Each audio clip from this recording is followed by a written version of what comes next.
குரு பேச்சு நடந்து வந்துருச்சு. ஸோ குரு பேச்சினுடைய பலன் உங்களுக்கு எப்படி இருக்கும் அப்படின்னு சொல்லி பல பேர் கேட்குறீங்க. உங்களுடைய சுய ஜாதகத்தை எடுத்துக்கோங்க. இது வந்து ஒவ்வொரு கிரகத்துக்கும் தனித்தனியாகவே வந்து பார்த்தீங்கன்னா பதிவு பண்ணியிருக்கேன். உங்களுடைய ஜாதகத்தில் இந்த பதிவில் சொல்லியிருக்கக்கூடிய இடங்கள்ல ஏதேனும் ஒரு இடத்துல சொல்லப்பட்ட கிரகம் உங்களுடைய ஜாதகத்தில் இருக்குது அப்படின்னா கண்டிப்பாக இந்த குரு பேச்சு மூலயமா உங்களுக்கு பொருளாதார அமைப்பு தரக்கூடிய அமைப்பு அப்படிங்கிறது வலுப்பெறுகிறது.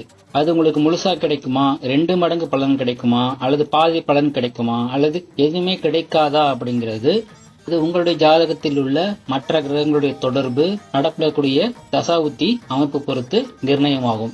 அதாவது ரொம்ப நல்ல பவர்ஃபுல்லான ஒரு பிளேயர் விளையாடுன்னு வைங்க, அவருக்கு ஆப்போசிட்டா என்னதான் பவுல் பண்ணாலும் எத்தனை பேர் ஃபீல்டு பண்ணாலும் அவர் ரன் எடுத்துக்கிட்டே இருப்பார். ஸோ அங்க வந்து பாத்தீங்கன்னா மற்ற கிரகத்தை விட குருவினுடைய பலம் உங்களுக்கு சப்போர்ட்டிவா இருக்குன்னு அர்த்தம். பலவீனமான ஒரு பிளேயர் விளையாடுறாருன்னு வைங்க, ஆப்போசிட்ல வந்து பாத்தீங்கன்னா பவுல் பண்ண உடனே அவர் வந்து அவுட் ஆயிடுவார். ஸோ இதுக்கு என்ன சார் பண்றது, குரு பயிற்சி ஆயிடுச்சு, இப்போ வரைக்கும் ரிசல்ட் எதுவும் பெருசா இல்ல, மாற்றம் எதுவும் இல்லை அப்படின்னாலோ, சார் மாற்றம் வந்திருக்குது பட் இன்னும் கொஞ்சம் அதிகம் எதிர்பார்க்கிறேன் அப்படின்னாலோ உங்களுடைய சுய ஜாதகத்துல அதை சரி பண்ணக்கூடிய கோவில் வழிபாடு அல்லது பரிகாரம் என்னங்கிறத தெரிஞ்சுக்கிட்டு அதை நீங்க ஃபாலோ பண்ணும் பொழுது கண்டிப்பாக நற்பலனை நீங்கள் பெற முடியும். வாழ்த்துக்கள்.